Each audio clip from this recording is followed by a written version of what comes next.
চোখরাবো পরবর্তী খবরের দিকে। যোগাযোগের সমস্যা সাময়িক, দ্রুতই এর সমাধান আসছে।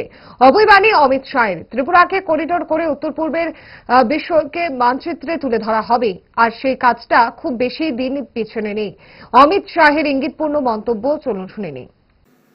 मोदी जी ने एक पॉजिटिव इकोसिस्टम बनाने का काम कर लिया है। इसके आधार पर राज्य सरकारों ने और डोनर मंत्रालय ने निवेश का इकोसिस्टम बेहतर करने की अब जरूरत है। कनेक्टिविटी अब प्रॉब्लम नहीं रही और विश्व के साथ कनेक्टिविटी भी थोड़े समय के बाद प्रॉब्लम नहीं रहने वाली है।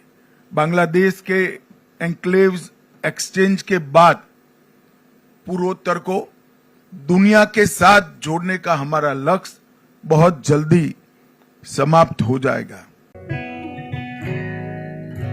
जुड़े থাকে বাঁধন আপনার চেয়েও আপন, জুড়ে থাকে বাঁধন আপনার চেয়েও আপন, আপনার চেয়েও আপন।